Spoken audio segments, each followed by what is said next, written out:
todos podemos hablar de Cavafis y nos asoman sus poemas y pensamos en Titicaca y decimos un gran poema, es bellísimo, es un gran poeta.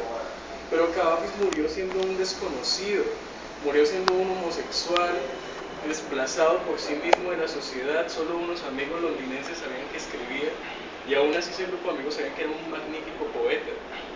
Ahora bien, Fernando Pessoa, todo el mundo lee a Fernando Pessoa, pero Fernando Pessoa también es una figura marginal.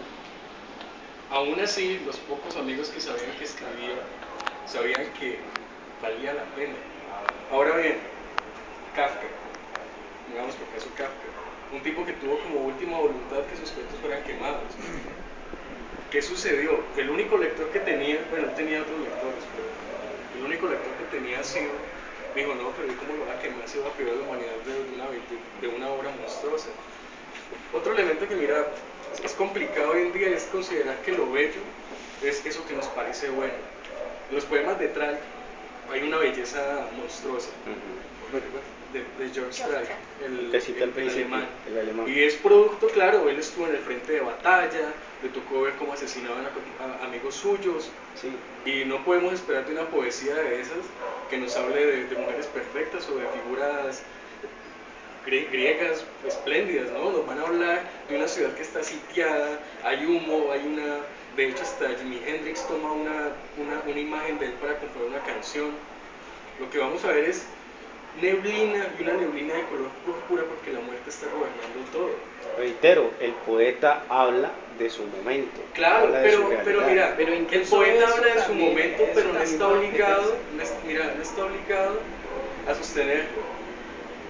Cuando Lee Masters escribe Spoon River, lo escribe con la pretensión de sonar griego. Un poeta en el siglo XX quiere sonar como un poeta griego y lo consigue. Entonces pensaríamos que Lee Masters estaba obligado a sonar como la poesía del siglo XX de Norteamérica, de su momento, de pronto la causa de la liberación negra, por poner un caso. Pero mira, en última yo creo que el dilema con la poesía, que es muy diferente el tema con la prosa, la poesía es una cosa totalmente arbitraria, que no logra convencernos, así hable de la paz.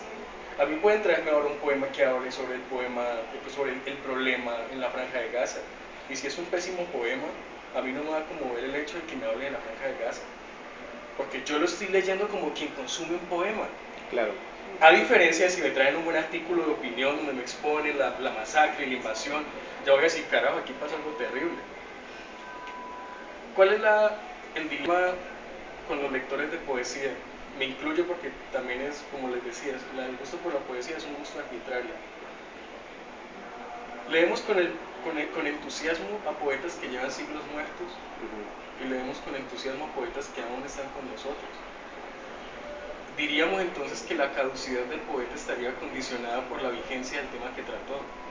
A mí que me importan las hazañas de Ulises, eso me importa un carajo, ya una figura como Ulises no se da. El último Ulises fue la novela de Joyce, y el Ulises no lo lee nadie con calma. Eso sí, hay que decirlo con franqueza. Claro, porque es una obra supremamente estructurada. Esa es otra tara. Mira que ahora creemos que la poesía está gobernada por los recursos técnicos, y para que un poema sea bueno debe obedecer a una métrica impecable o a unos recursos retóricos que no los comprendería nadie. Hay un gran poeta, como cuentista, pues, que tiene cosas pésimas, Charles Bukowski. Es un poeta que ha sido mal leído por los estudiantes, porque los lectores también perjudicamos a los autores, más de lo que creemos. El entusiasmo torpe es mejor que alguien nos hable mal de quien admiramos a que alguien lo admire mal. Es mejor. Si usted tiene a alguien y le argumenta bien por qué detesta al autor, usted en esos buenos argumentos va a encontrar motivos para valorarlo. Pero si viene alguien y se lo propone mal, se lo defiende mal, usted va a decir, yo para qué voy a leer ese tipo, hombre, sin mirar las tardes que me dice ese autor. Y eso pasaba con este sujeto. Y la poesía de Bukowski es una poesía completamente mundana. Es mundana desde la estructura hasta el lenguaje. Y aún así no se puede negar que es una poesía que ha interpretado perfectamente el sentido de tedio del siglo XX. porque ha tenido un reconocimiento. ¿O tiene? Y antes de tener el reconocimiento, mira, cuando el tipo era un sujeto marginal, porque en Estados Unidos era una figura pues insoportable, Sartre visitó Estados Unidos y le dijo en un congreso de escritores, ese tipo de mejor poeta norteamericano vivo. No lo habían leído en Estados Unidos.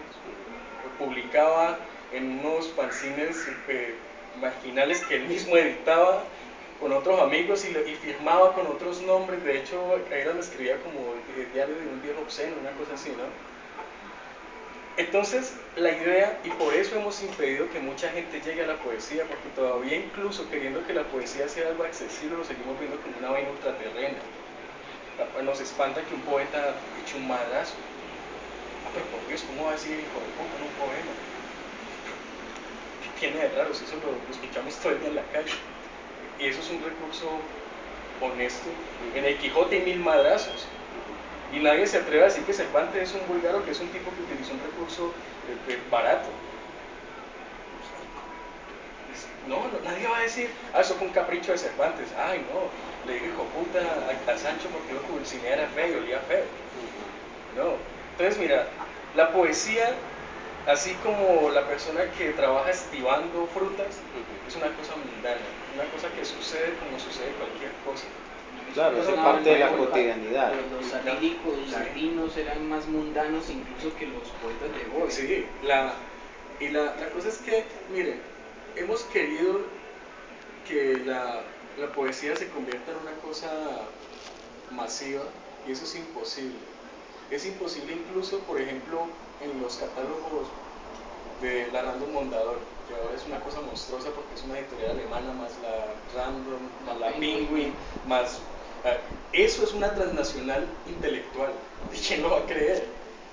Y es una cosa monstruosa. Pero ustedes van a ver el catálogo de poesía y es una cosa mínima. ¿A quiénes se editan? A los poetas que saben que van a vender. Porque, primero, la poesía que se hace hoy en día en Colombia, hay que decirlo abiertamente y con dolor, es una poesía horrible. En muchos sentidos. Bueno, aquí, de los que estamos acá, muchos nos atrevemos a escribir poemas, claro. Pero qué malo tiene admitir que incluso lo que nosotros escribimos es deficiente por diferentes cosas. Por ejemplo, yo tengo 20 y tantos años, yo no puedo pretender que mis poemas sean un ejemplo de madurez. Son poemas caprichosos que obedecen a la experiencia de un sujeto que ni siquiera tiene idea de qué es el mundo en realidad. Va juzgado el mundo a partir de la experiencia leída y eso es una cosa artificial. Y la poesía, la verdadera poesía, tiene un elemento que es vital. Y esa es la poesía que sobrevive con el tiempo. ¿Por qué todavía leemos con entusiasmo a Homero? Porque Homero no únicamente alimentó el sentido heroico del pueblo griego, sino que en los dos poemas de Homero encontramos todo un valor de belleza y de mundanidad. Ulises era un pícaro.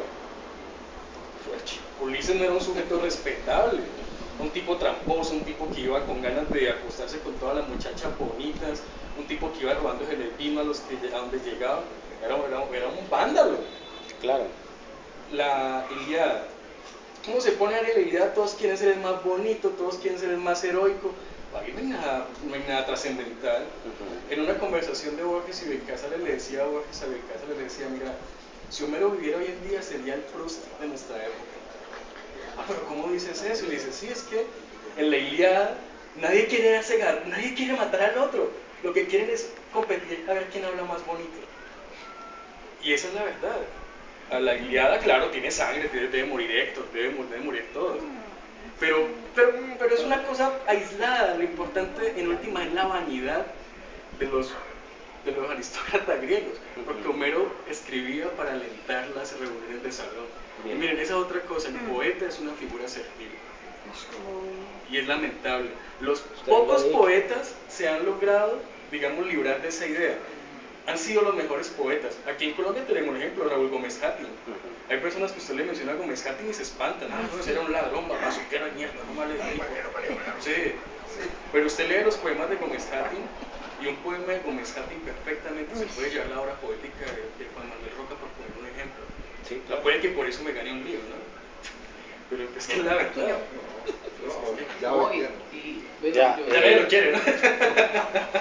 Perdón, quiero terminar la el argumento porque no me lo han dejado, no me lo han Es dejado que- terminar. es que- Eso está bien, termina. Sí. Breve, para que Claro, la- yo sé que- tenemos la cuenta aquí. Que la cosa mueve emociones y es normal porque somos seres emocionales, Claro. ¿sí? más que otra Ahora cuestión, estamos- mueve las emociones, por eso estamos aquí, que nos emociona la palabra. Entonces,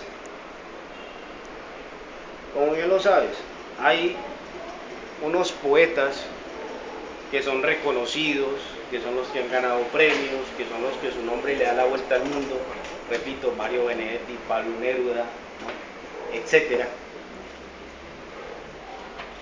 Porque alrededor de ellos hay un teatro, repito, de personajes que hacen que ese nombre brille y que se imponga y que se imprima, porque eso es lo que vende. ¿Sí? Pero, paralelamente a esa tradición de poetas reconocidos, inscritos formalmente dentro de la tradición literaria que se estudia en todas las facultades de literatura, ¿no? Hay unos poetas que son los que acaba de nombrar el compañero y el compañero, que no son reconocidos para nada, que hacen parte de ese grueso, de esa masa que es el pueblo, y que posiblemente mueran en la total inopia y en el total desconocimiento de que este señor escribió unos poemas buenísimos, pero como él era un pobre fulano por allá, pues entonces nunca tuvo la posibilidad ni el chance, y posiblemente nunca lo tendrá, al menos que llegue un hábil comerciante, lo descubra y lo potencie, ¿no? Lo lance a la fama. Entonces, obviamente, ¿sí? Conozco el caso de Gómez Hattin, como también conozco el caso de otros compañeros que están vivos, que están haciendo poesía desde lo alternativo, desde el fanzine, desde el pasquín y de otros medios alternativos, moviéndose muy a nivel de los amigos y demás, porque son los que los leen y los que les dan la legitimación que no les va a dar nunca el statu quo, ¿sí? Y posiblemente, como puede que no, su poesía sea muy buena, como puede que su poesía nunca trascienda, porque no sea del gusto de personas tan leídas como la presente o el presente, ¿sí? O los presentes, pero es su poesía, es su expresión, es su arte. Que a diferencia de los grandes no tuvo la posibilidad de poder formarse formalmente en una universidad, de poder tener acceso a los grandes salones y a las grandes tertulias literarias, perfecto, pero escribe poesía. Ahora bien, la poesía está en lo cotidiano y cualquier persona, reitero, puede hacer poesía. Cualquier persona, si se lo propone, puede conseguir lo que quiera en la vida, porque todo es cuestión de tener voluntad, de querer hacer las cosas. Pero de nuevo nos encontramos con la situación del reconocimiento.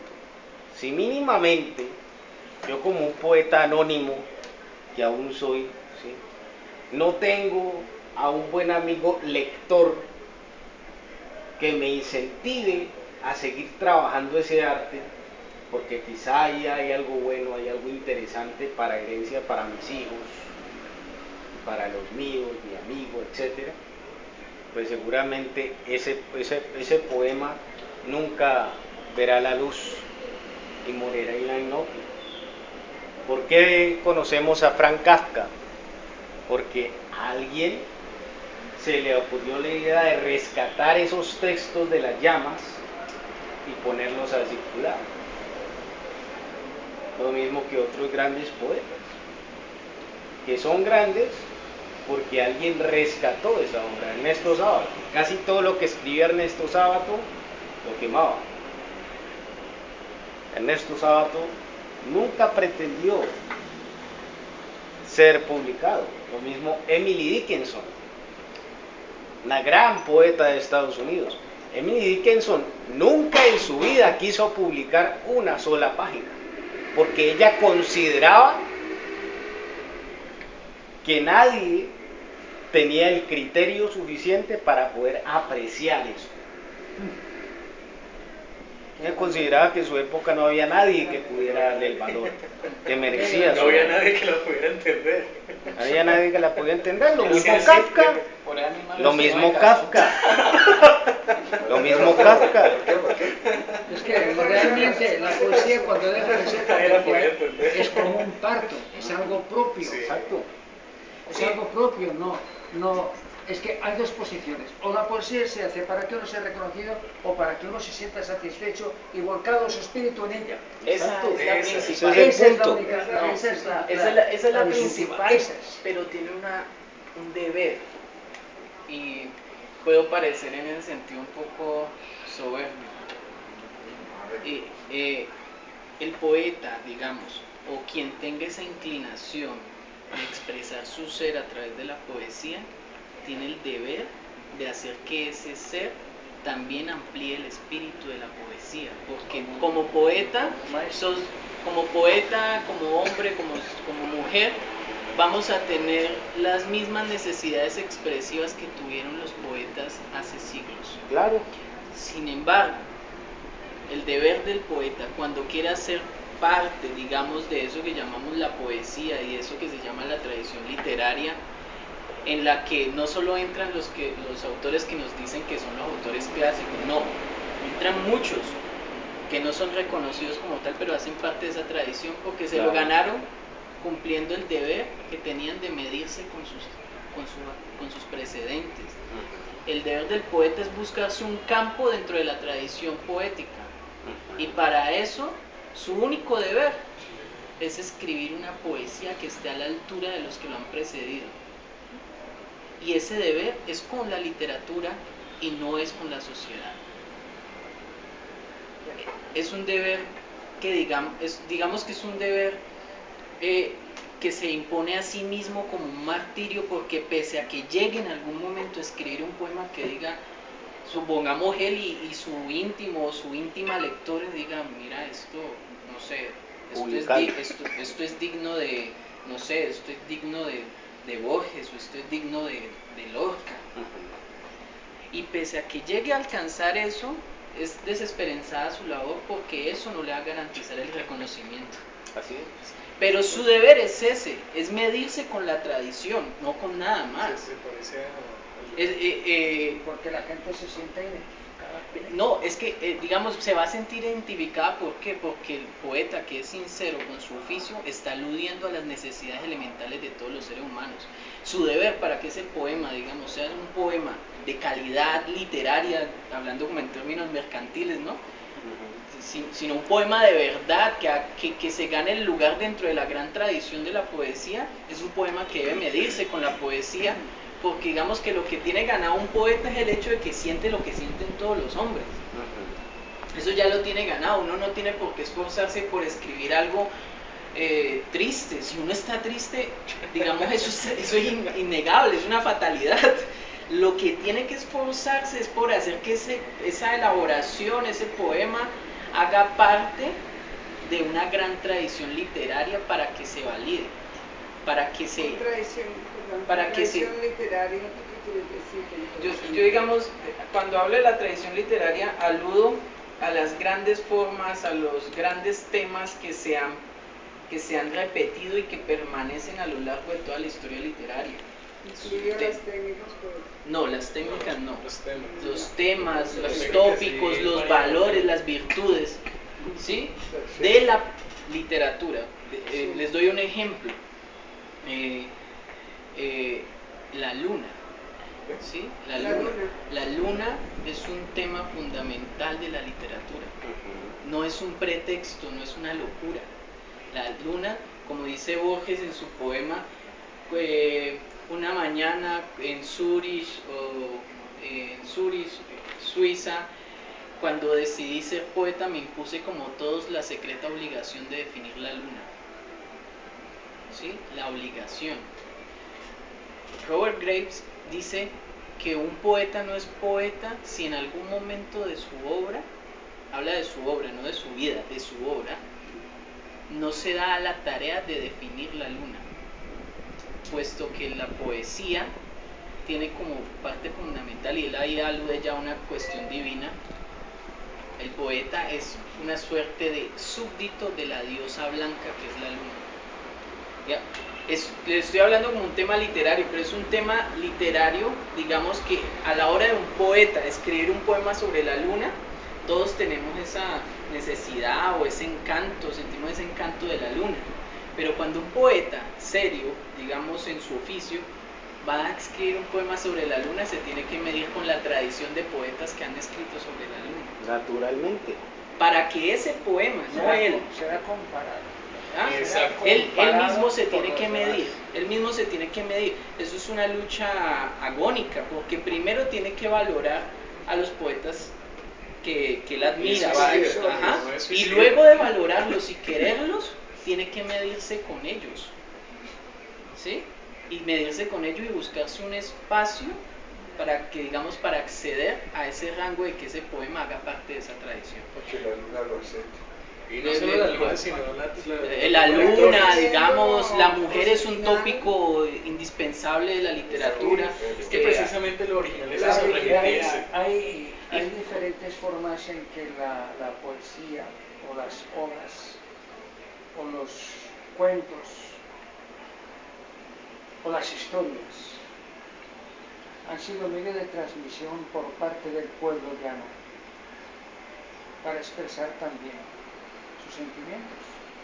Claro. Es otra forma de poesía diferente, adaptada a otras necesidades diferentes. Pero tiene valor. Exacto. E incluso derivaban a cantos populares. O sea que era otra función también, que no era, dijéramos, la parte literaria que podían estar contemplando las altas o medias esferas, sino que el pueblo llano desarrollaba de su conocimiento, de sus penas y de sus trabajos. Hay un caricaturista que trata ese tema y es muy curioso. Las odas, las formas de contar, Sí. los romances. Hay un caricaturista norteamericano. Desde luego, que pero tiene... lo coincidencial de toda esa producción del pueblo, lo curioso de toda esa producción del pueblo, que desde luego, como producción del pueblo, digamos, de las sociedades de esa época, alude siempre a temas de la tradición literaria. ¿Y qué pasa? Cuando nosotros venimos a conocer esas cosas que fueron producto del pueblo llano como tal, las venimos a ver depuradas por la tradición literaria. Porque fue la tradición literaria la que cogió eso que produjo el pueblo y la valoró como literatura. Digamos. Escrita.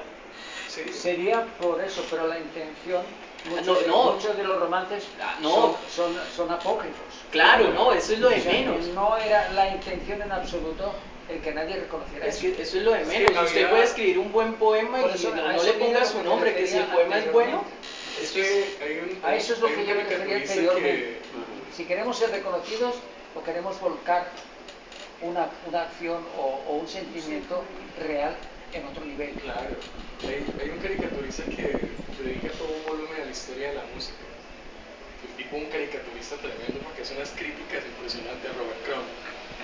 Y en una de sus tiras explica por qué en el siglo XX ya no puede existir una oda popular. Decía, la culpa es de los condenados representantes. Decía, anteriormente los músicos y los poetas tenían la posibilidad de hacer sus cosas espontáneamente, llegar a una ciudad e instalarse y decir, voy a cantar acá. Y resulta que el fulano llegó, cantó, la gente lo escuchó. Exacto. Y él decía, pero luego llegan los titiriteros, los cuentacuentos.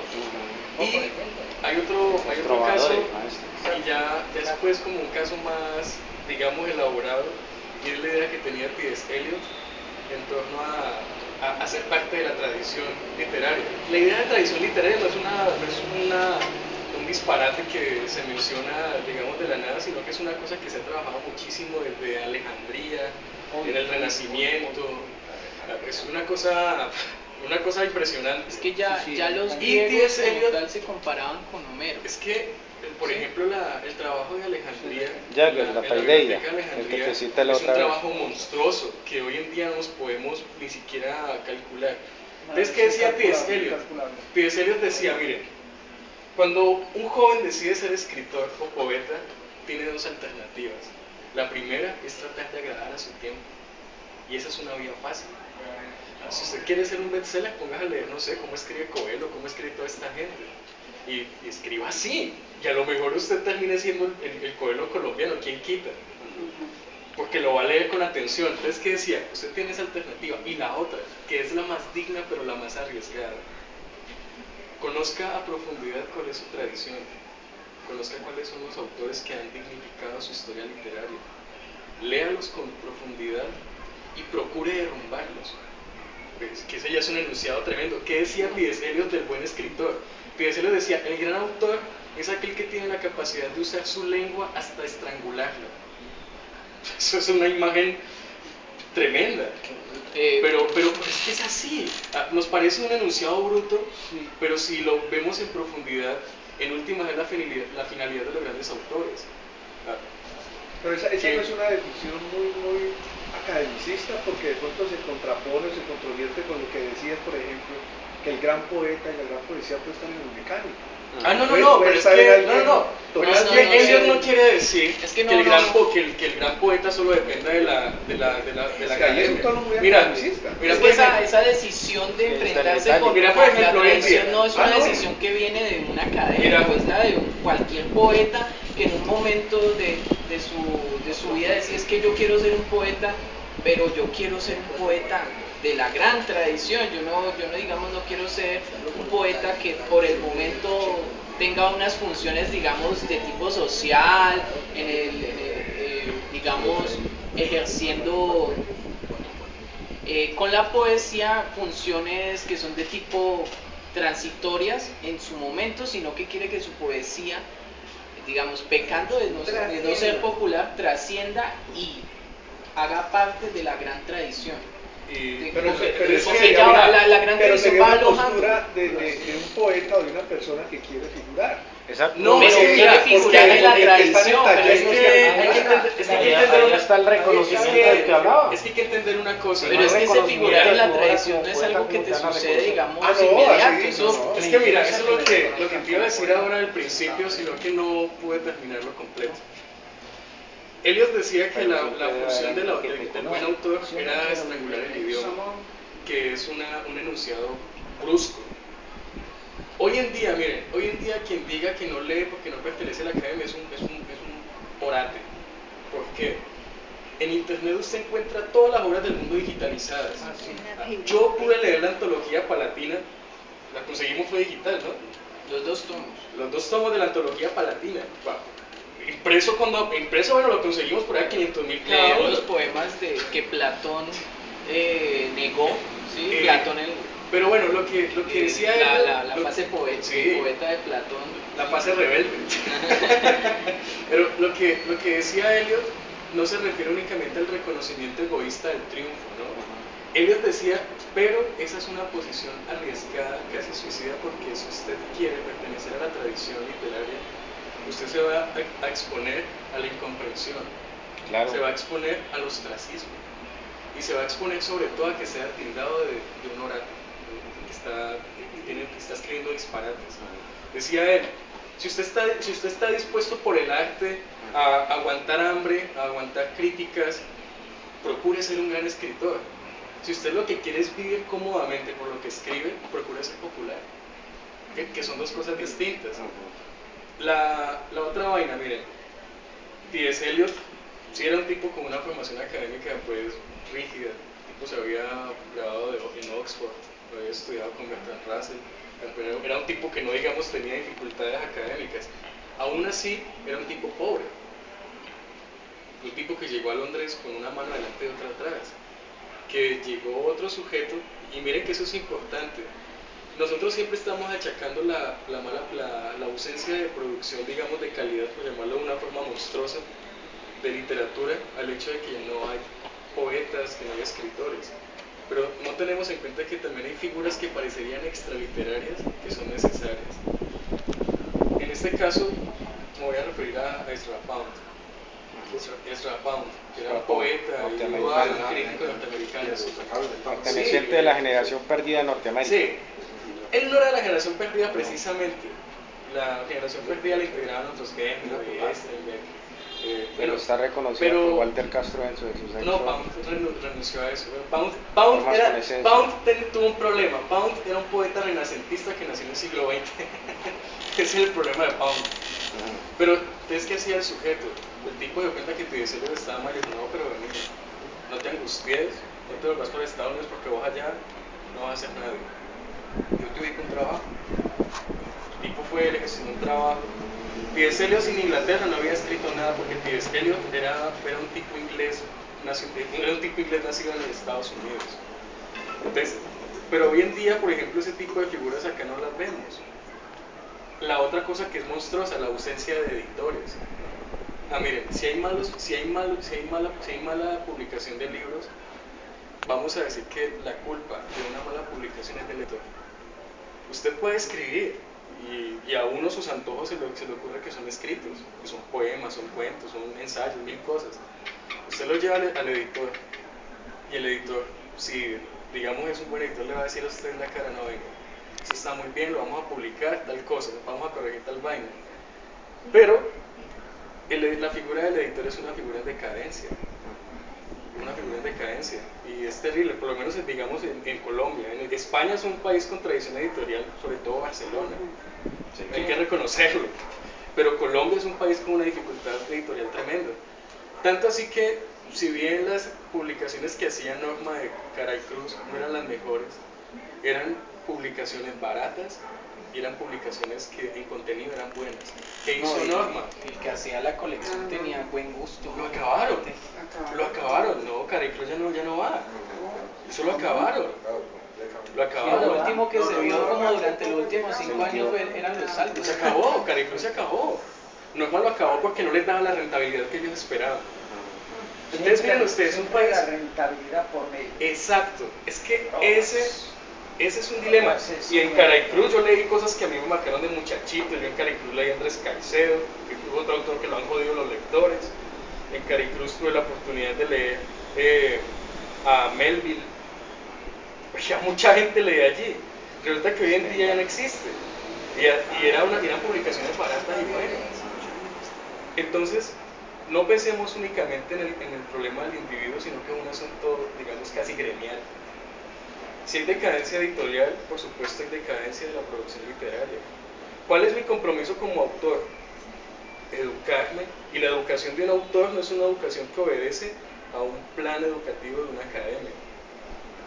Si usted quiere ser un satírico, pues usted obviamente va a ir a leer satíricos romanos, va a ir a leer satíricos contemporáneos, y usted va a crearse todo un esquema de, a mí me gusta cómo escribe fulanito de tal, ojalá algún día pueda escribir un cuento como él. Eso es otra cosa también importante. Cuando hablamos de la tradición literaria, no estamos diciendo que es, digamos, una suerte de inventario de obras a las cuales debe ir el que quiera ser buen escritor. ¿Es una cosa personal? No, la tradición literaria se la forma cada cual apelando a sus propias necesidades expresivas.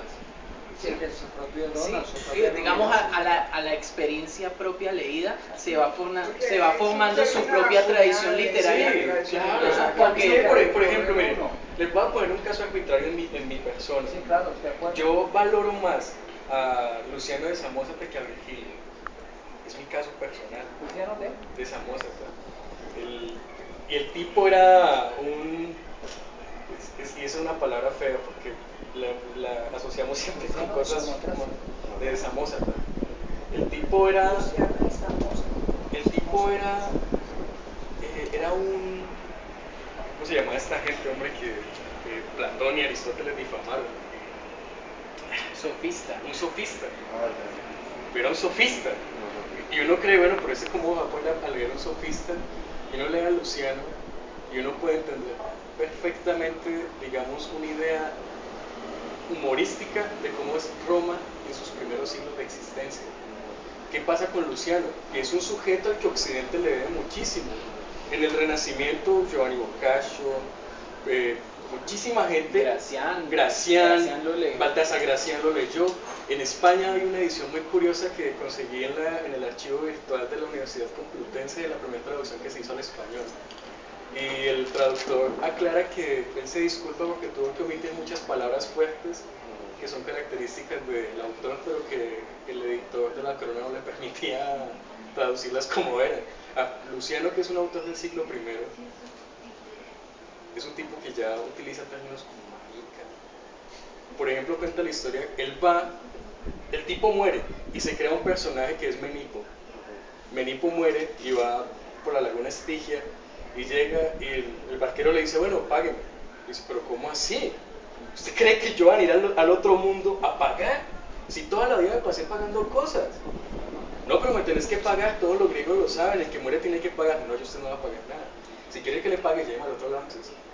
No, pero no. No, pero yo como lo voy a llevar al otro lado y lo llevo al otro lado vuelve a ser vivo. Entonces claro, no le pago nada. Y al final le dice, si usted me sigue pidiendo esa plata, lo que yo hago es que le quito el ramo y le parto el cráneo. Y miren, es una posición completamente humorística de algo que todavía tenía vigencia. El ensayo que escribe es el elogio de la mosca.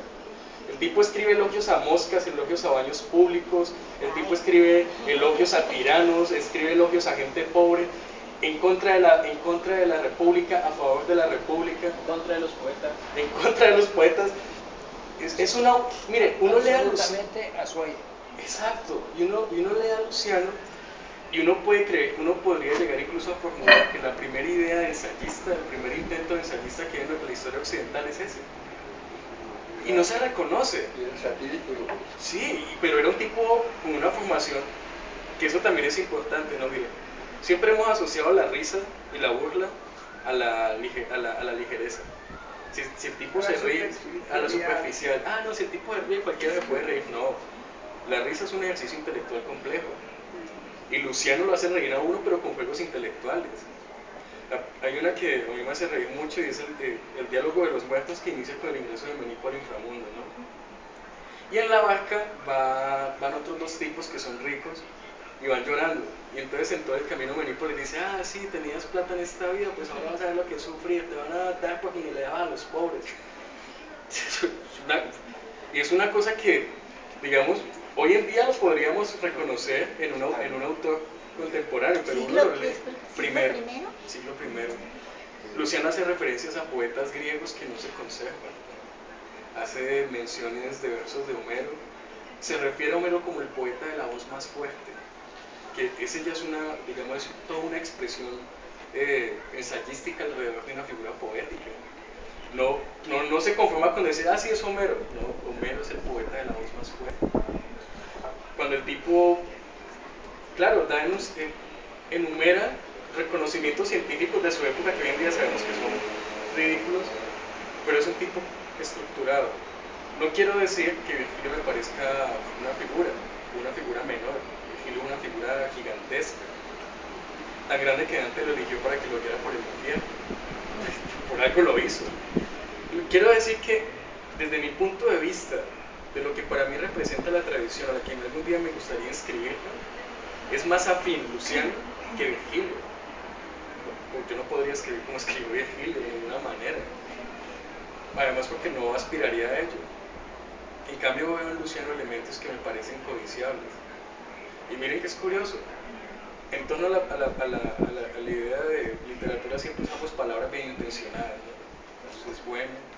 Pero lo que en últimas uno espera de los autores que admira es robarlos rampantemente. Eso es lo que uno espera. Le preguntaban a este escritor japonés que escribió Mates, que no me acuerdo cómo se llama, que él a quien lee y dice a García Márquez.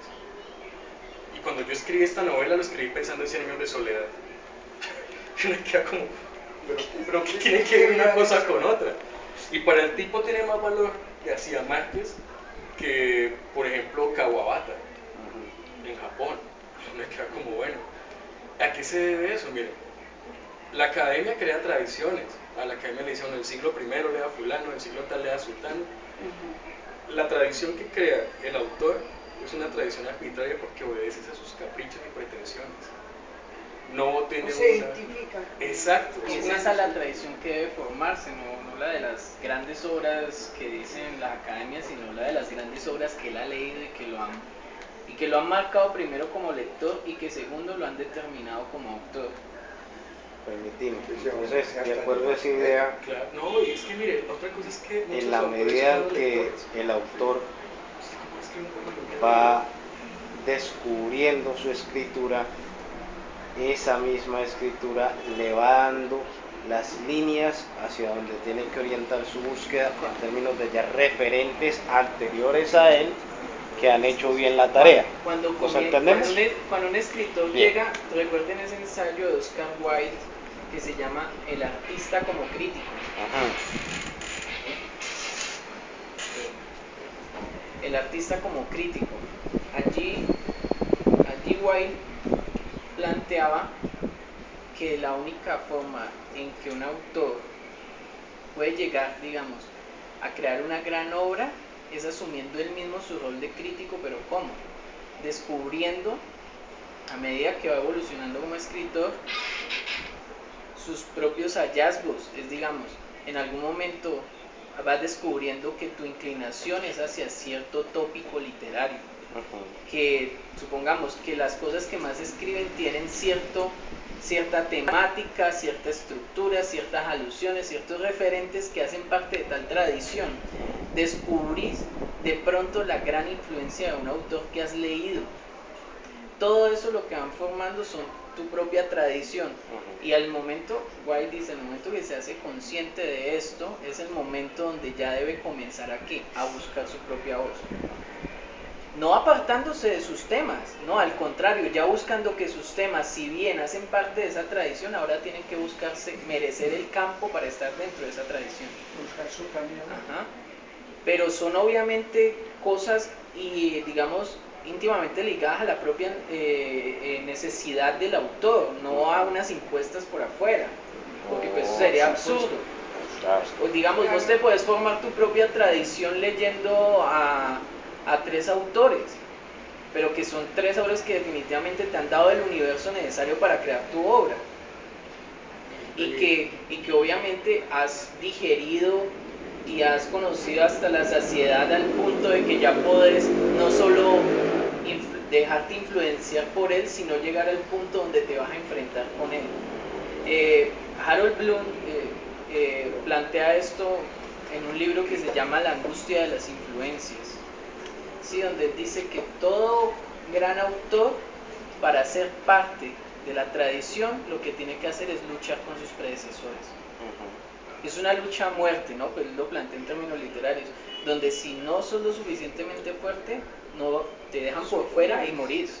Entonces él plantea que el autor llega a una etapa del efebo, ¿no? Y luego el efebo pasa y se convierte en una suerte de guerrero que ha aprendido de sus maestros, y que llega el momento de enfrentarse con sus maestros, para que estos, si bien no se van a rendir ante él, lo van a Reconocer.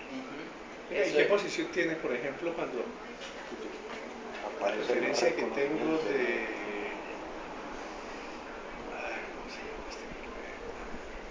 mencionado, en fin, que alguien le escribe y le pasa sus poemas y le dice que creo que es carta a un joven lector o Rilke.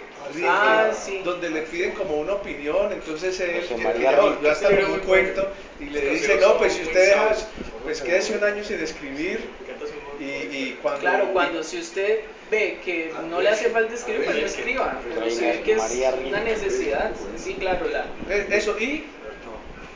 O sea, como que tome un tiempo prudencial a ver cuánto se toma usted para pensarse el escribir. Y después Claro, como que de memoria hablamos, después como que el tipo viene y ve, me demoré como un año, no creo que usted no es escritor porque es que lo lleva por dentro. Pero lo otro es, ¿qué pasa con eso y con los que están escribiendo todos los días? Pues eso es un asunto Los que se de han convertido presencia. en máquinas. Que sí, es un asunto maquinal. Yo una vez escuchaba a 2 poetas mayores alegando uno al otro, y el otro le recriminaba a uno: vos nunca escribís. Estaban tomando y ya estaban frente, y dice el otro: ¿y yo qué me gano con escribir 100 poemas automáticos? No los puedo escribir. O no tiene ningún valor, hombre. sí, muy sincero. Y es eso. Miren que hay un ejemplo dentro de una obra literaria, y es curioso dar un ejemplo de literatura acudiendo a una obra literaria. En el auto de fe, Elías Canetti, el personaje central, ha creado ya tanto vínculo con el mundo escrito que incluso para acudir a angustias personales piensa alrededor de él. El tipo decide caprichosamente que se va a casar con la señora que trabaja arreglando su casa. Decide casarse con ella porque le entregó un libro de Malagana para que ella leyera. Era un libro que él había leído de primaria, que estaba engrasado con hojas sueltas. Y un día él regresa de trabajo, él trabaja como sinólogo, él hace traducciones del chino al alemán. Y descubre que la señora ha empastado el libro, para leerlo utiliza guantes y lo tiene como una almohadita. Entonces el tipo entra y dice, pero por Dios, esta mujer trata el libro como yo nunca he tratado ningún libro en mi vida y se supone que yo los amo más que nadie. Me voy a casar con ella. ¿Qué hago? Voy a pedirle consejo a Confucio. El tipo se va y Elías Canetti tiene un recurso muy bueno y dice, y fulanito de tal entró a su estudio, movió la escalera hasta la anaquel donde Confucio dormía profundamente una siesta. Entonces, miren la relación que hay ya, digamos está allí manifiesta, y es que ya no se piensa en el autor como un personaje artificial, sino como un sujeto con el que uno interactúa. Y digamos que es una idea chiflada, y es lo que sucede con el mismo Quijote. Sí, por supuesto. Y miren, la idea eso que con el Quijote sucede una cosa tremenda que voy a aludir pues a lo que les hablé de la muerte de la poesía. Con el Quijote todo el mundo dice, sí, el Quijote lo que hace es una burla de las novelas de caballería, etc. No, el Quijote, Cervantes, si bien sabía que las novelas de caballería ya no eran las de su tiempo, Cervantes sabía que eran las novelas que él había leído y había disfrutado. Y lo que hizo con el Quijote fue un elogio a esas novelas que tristemente habían llegado a su muerte. ¿Sí? Porque recuerde que el Quijote se obsesionó fue con las novelas de caballería, no con libros de filosofía. Y con los valores nobles de la caballería. ¿Sí? Entonces todo el mundo piensa, eso es una burla, no, es un elogio, pero es un elogio a través de la crítica. ¿Sí? Y tal vez es uno de los elogios más hermosos que hay. ¿Sí? Porque Cervantes sabía, no, yo que me voy a poner a medirme con las novelas de caballería si yo sé bien que eso, digamos ya llegaron a su tope. Yo no me voy a medir, yo las voy a elogiar, pero de este modo. Desde esta parte. Sí, haciendo que mi personaje lo crea. ¿Sí? Y en ese punto vemos esa ironía, ese sentido de la crítica que apela al cambio de estéticas. ¿Sí? Que les quería decir pues en la conferencia. En el Quijote está completamente plasmado eso. Y obviamente Cervantes no dice nada de esas cuestiones teóricas de que murió la poesía, que la estética cambió, no. Pero allí la obra como tal es un claro ejemplo de todo eso. Y de paso una crítica a su tiempo. Exacto. La contraposición de lo que era la nobleza de los ideales antiguos a ver un personaje ridículo viviendo como los... Que era una banda de sinvergüenzos. Quería hacer una acotación de lo que acaba de decir el compañero. El fundador de este grupo, un psicólogo, pues junto con varios de los que asistieron a su charla, han continuado esa tradición. Y él nos asevera eso, que es muy importante tener en cuenta cuando leamos un libro, porque vamos a interactuar con otra persona que tal vez ya no exista, pero nos ha dejado su legado y sus conocimientos. Y esos conocimientos nos pueden afectar en relación a cómo estemos emocionalmente. Claro, una mala lectura puede conducir a que haya un país. Si leemos una obra, por ejemplo, de estas que hablaba veía la parte fatídica de Colombia, nos puede llegar incluso a llevar también a un suicidio en un momento dado. Pero es que la cuestión es esa, perdón que reitere tanto eso.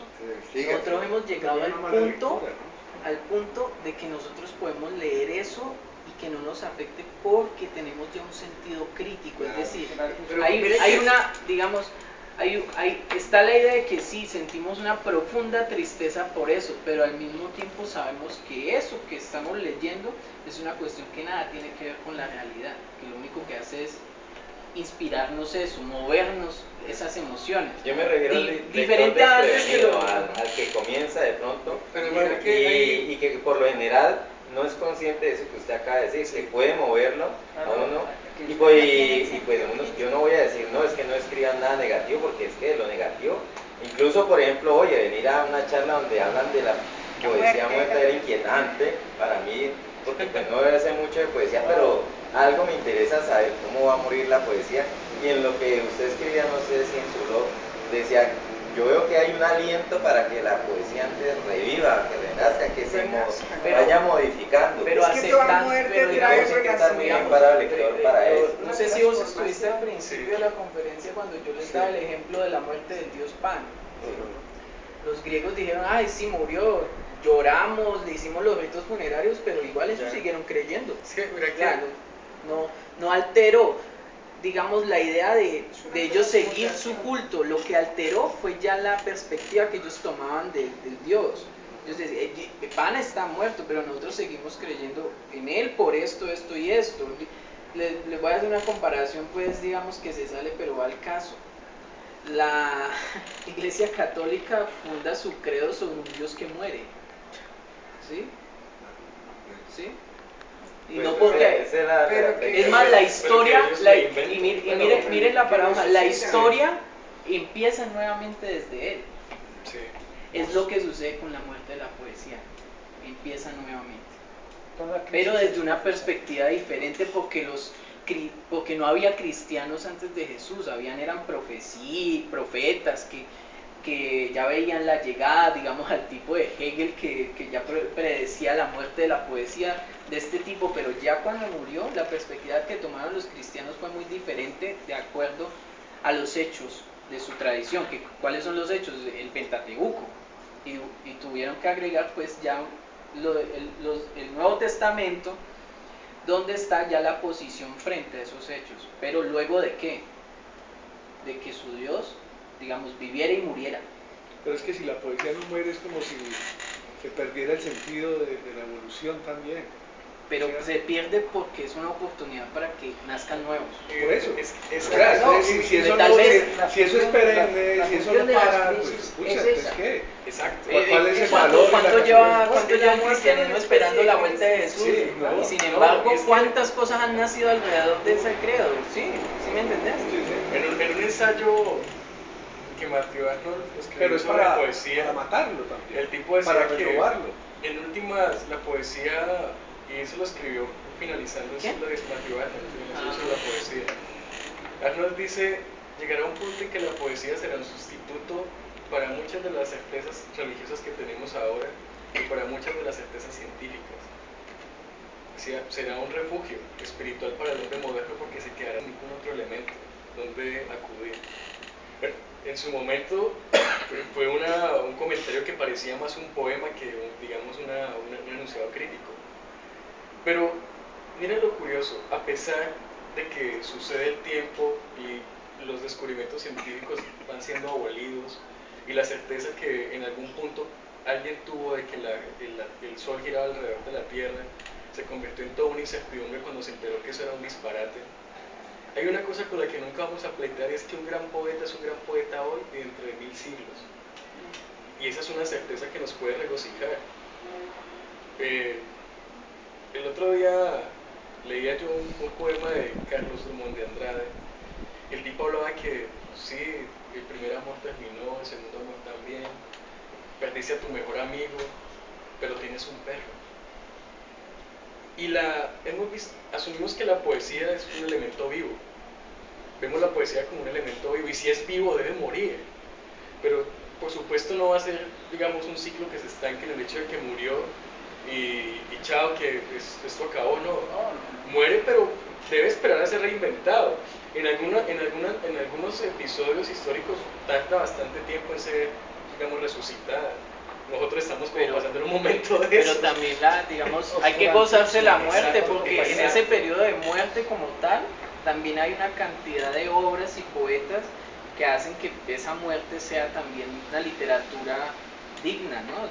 Pero permanecer. digamos, ¿cuáles serían los síntomas, si se quiere? Bueno. Para qué decir, para que se renueve la poesía, para que muera la poesía y salga? Ya lo hay, o sea, ya lo hay, digamos, Ya lo estamos viendo. Humberto Eco en el ensayo que les mencionaba, él ya hablaba de una nueva poesía. Digamos que estos críticos cuando hablan de poesía hablan de la creación en general, ¿no? ¿Sí? Entonces dice que es una nueva literatura que, como decía de Sanctis, se ve a sí misma ser literatura. Les pongo el caso, digamos, supongamos, García Márquez tiene eso. García Márquez, o el Quijote, García Márquez en 100 años de soledad al final está él, porque él es uno de los compañeros de no sé cuál José Arcadio de los tantos que tiene en un café, en una fuente de soda, no recuerdo, y uno de los amigos es García Márquez. ¿Sí? La obra se está viendo ser creada. Una característica de la nueva literatura es una literatura que es consciente de que es literatura. ¿Y cuál es la característica de eso? Que casi muchas de las obras que hoy reconocemos como grandes obras son obras que en sí mismas ya tienen su postulado literario. Les doy un caso. En el Quijote, que es una obra completamente moderna, en el Quijote está escrito el Quijote, ¿sí? Y se plantea su misma construcción. Incluso en el Quijote está otras obras de Cervantes. La Galatea. Y está también la... ¿cómo se llama? Impertinente.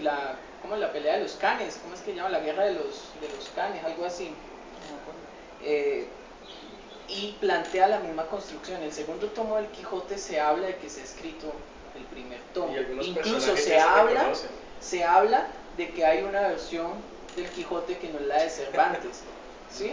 Entonces miren, la misma obra se incluye a sí misma y se ve. Eso es una característica de mucha de la literatura que para Humberto Eco y para algunos críticos... O sea, que se recicla, que ya está pereciendo. No, es la que es como que la que se cree en sí misma. La que surge. Sí, digamos la que en sí misma tiene... Pero es cuando ya ha perdido las valores terrenales y no que ya sí, es precisamente eso, como hay esa suerte de desencanto total contra la realidad. Entonces buscan que las obras en sí mismas se recreen. En sí mismas se recreen. Borges lo hace. Sí, en el Aleph, ¿sí? Donde él mismo se ve cuando él Aleph. Aunque eso es cierto, muy cierto, pero no suena un poco muy pretencioso y sobrador, digamos. Porque es creerse, es que ya después de, o sea, la realidad ya no vale mierda. Tengo que recrearme aquí mismo porque es que yo soy el que la puedo recrear. Mira que hay una pretensión tenaz de los autores, es que los grandes autores tienen la licencia de una divinidad. Es chocante y es pomposo decirlo de esa forma. Mira, pero por ejemplo, es así. Por ejemplo, vos ves las Meninas de Velázquez. Las Meninas de Velázquez es una pintura que propone su propio origen. El poeta es un pequeño dios. Las Meninas de Velázquez. Sí, es un ejemplo claro. Es una pintura como tal acabada, es una obra de arte, pero en sí misma trae el germen de su origen. La pintura se ve a sí misma haciéndose. Sí, en el fondo. Ajá. Eso es una característica, digamos, de las obras de esta nueva, de esta modernidad ya desencantada. En este momento se me van ejemplos, solo recuerdo ejemplos de pinturas. Ustedes ven, por ejemplo, una pintura de Magritte, de la obra de Velázquez, que es un hombre mirándose a un espejo, pero no se ve de frente, sino que en el espejo ve su propia espalda. ¿Sí? ¿Sí? De eso se trata, que la obra se mira a sí misma hacerse. O digamos, Eso es. Sí, sí. Eso me recuerda sea, un que poco. Pero lo que usted decía ahora de que no sé cuál fue el autor que dijo que ellos no eran los intérpretes de las divinidades, que de allí la poesía trató como o los poetas perdieron su encanto y su valor. Y en otro momento dice que la poesía ahora es muy pensada, muy... Sí. O sea, Alude a lo mismo. No quiere solo gozarse, sino saber que se goza.